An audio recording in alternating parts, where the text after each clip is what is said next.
¿Sabes? Uno de los mayores obstáculos para la fe es el orgullo. Todos estamos familiarizados con el verso que Martín Lutero hizo popular en el tiempo de la Reforma. El justo vivirá por fe. Ese versículo se menciona 3 veces en el Nuevo Testamento, en Romanos capítulo 1, Gálatas capítulo 3 y Hebreos capítulo 10. Pero la cita proviene de un verso del Antiguo Testamento en el libro de Habacuc. Quiero que vayamos a ese verso en Habacuc capítulo 2, versículo 4. Habacuc capítulo 2, versículo 4.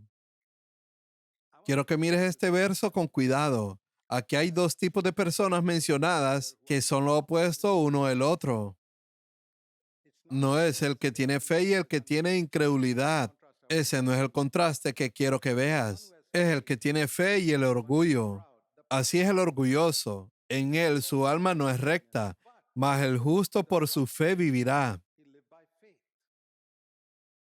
Entonces, lo opuesto a la persona justa que vive por fe no es la incredulidad, sino el orgullo. ¿Sabías que el orgullo es lo opuesto a la fe? ¿Y sabes que es por orgullo que no tiene fe? Si sigues diciendo, oh, no puedo creerlo, no vuelvas a decir eso. Solo di, soy orgulloso. Esa es la razón. Las personas orgullosas no pueden tener fe. Eso es lo que dice ese versículo. Una vez que identificas la causa del problema, te das cuenta de que necesitas humillarte. Hay ejemplos sorprendentes de esto en la Biblia. No tengo tiempo para mostrarte, pero lees en el capítulo 8 de Mateo acerca del centurión romano. Tenía un sirviente enfermo en casa y él caminó varias millas para ver a Jesús. Y le dijo, tengo un siervo enfermo en casa, ¿puedes venir a sanarlo? Y Jesús dijo, iré a tu casa. Y escuchen lo que respondió. Oh Señor, no soy digno de que vengas a mi casa. No, tú eres un hombre santo. Yo solo soy un pecador. Tenía una opinión tan humilde sobre sí mismo que ni siquiera sentía que el Señor podía venir a su casa. Por supuesto, creemos que nuestra casa está bastante calificada para recibir al Señor, pero el centurión romano no se sintió así. Él dijo, Señor, no puedes venir a mi casa, pero solo párate aquí y di la palabra, y mi sirviente a muchos kilómetros de distancia será curado. Y Jesús dijo a todos los israelitas parados allí, que él era un militar romano, nunca había leído la Biblia, pero he encontrado más fe en él que en todo Israel. Fe con humildad. ¿Puedes ver eso? La fe y la humildad van juntos. El orgullo y la incredulidad van juntos. Los fariseos no podían creer. ¿Por qué no podían creer? Sabían más de la Biblia que este centurión romano. Conocían las escrituras tan bien que podían citarla. Pero ¿por qué tenían incredulidad? Por el orgullo. Toda incredulidad se debe al orgullo. La fe llega a la persona humilde. Recuerda eso. Muy a menudo encontramos que las personas buscan fe dentro de ellos. Ellos dicen, si tan solo pudiera tener un poco más de fe, obtendría algo. Escuché de esa persona que confiaba en Dios y consiguió una casa y un Mercedes-Benz. Si tan solo pudiera tener un poco más de fe, lo conseguiría. La fe no viene al escuchar un testimonio. Dios te ha prometido algo en las escrituras. No busques fe adentro. Abraham miró dentro de él, dentro de su cuerpo, para ver si podía producir ese hijo. No. ¿Miró el cuerpo de Sara? No. Dice que miró la promesa de Dios y no dudó. Muy a menudo, cuando estamos tratando de superar el pecado o algo así, observamos nuestra propia capacidad. No. Vamos a la promesa de Dios. Y así es como viene la fe. Confianza en que Dios hará lo que ha prometido. A las promesas de Dios decimos amén. Tome el asunto del perdón de los pecados. ¿Cómo podemos estar seguros de que nuestros pecados son perdonados? Ninguno de nosotros vio a Jesús morir en la cruz. ¿Cómo sabes que Dios aceptó su sacrificio? El Espíritu de Dios nos aseguró, como se lee en la palabra de Dios, que todos nuestros pecados fueron colocados en Cristo en la cruz.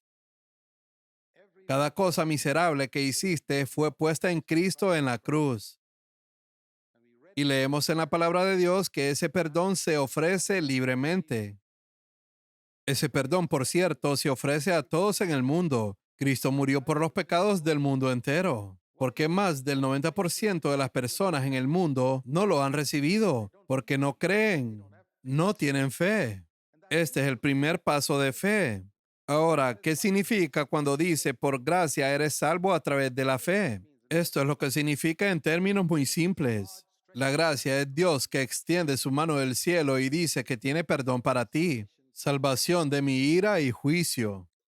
La fe es mi mano que toma la mano de Dios y dice gracias. Eso es todo. ¿Por qué necesitamos arrepentirnos? La Biblia junta el arrepentimiento y la fe. Desafortunadamente, el hombre hoy la ha separado. La mayoría de las veces en la predicación del Evangelio solo escuchas creer, pero el arrepentimiento no funcionará si lo separas.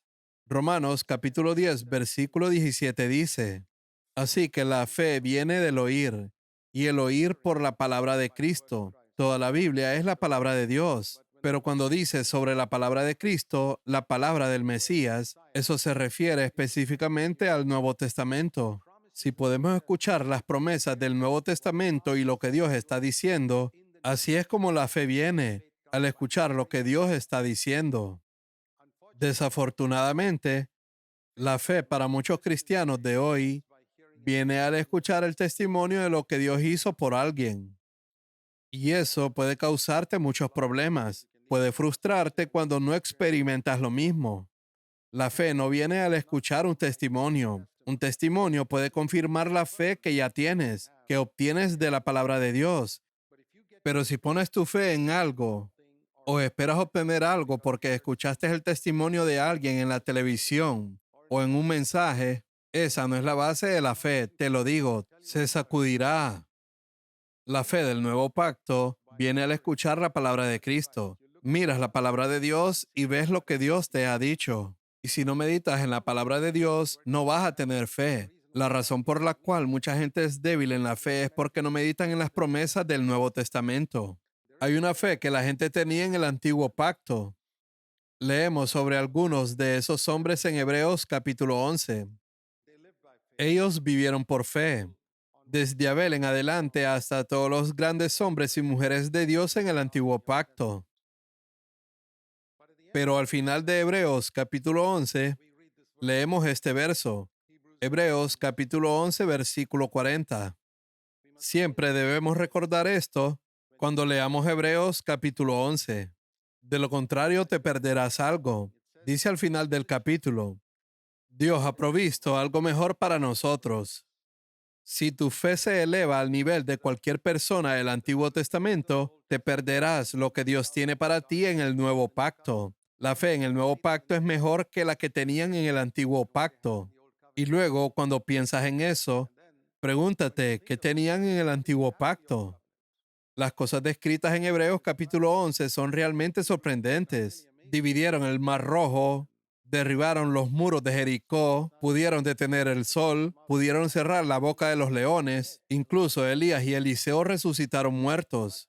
Pero una cosa era cierta para todos esos eventos. Todos eran externos. Los milagros externos era la característica de la fe en el antiguo pacto. En el nuevo pacto, nos dicen en Hebreos capítulo 12, versículo 2, miremos a Jesús. Hebreos capítulo 12, versículo 2. Puesto los ojos en Jesús, el autor y consumador de la fe. Y aunque él hizo muchos milagros, eso no se menciona aquí. Lo que mencionó aquí es, debido al gozo que le esperaba, Jesús soportó la cruz sin importarle la vergüenza que ésta representaba. En la presencia de Dios hay plenitud de gozo. Y Jesús valoró esa comunión con su Padre, la cual tenía desde toda la eternidad, más que cualquier otra cosa en la tierra. Y Él es nuestro ejemplo. Estaba dispuesto a sufrir cualquier cosa para tener esa comunión con el Padre. Y esa comunión con el Padre es la que nos lleva a la fe del nuevo pacto. Y se nos dice que es mejor que cualquier cosa que pudiéramos tener en el antiguo pacto. Es por eso que en el antiguo pacto nadie podría llamar a Dios Padre. Y cuando los cristianos del nuevo pacto, cuyos pecados son perdonados, aunque llamen a Dios Padre, si no lo conocen como Padre, serán inseguros. Esta es la fe del Nuevo Testamento. Y creo que si podemos seguir estos pasos confiando en Dios, dependiendo de Él y la obediencia a Él en la fe, nuestra vida se elevará a un nivel mucho más alto del que hemos experimentado hasta ahora. La fe del nuevo pacto es como una escuela donde pasamos del primer grado o segundo grado a tercer grado y podemos elevarnos a alturas increíbles. De hecho, podemos caminar por la tierra como Jesús caminaba triunfantemente. Oremos.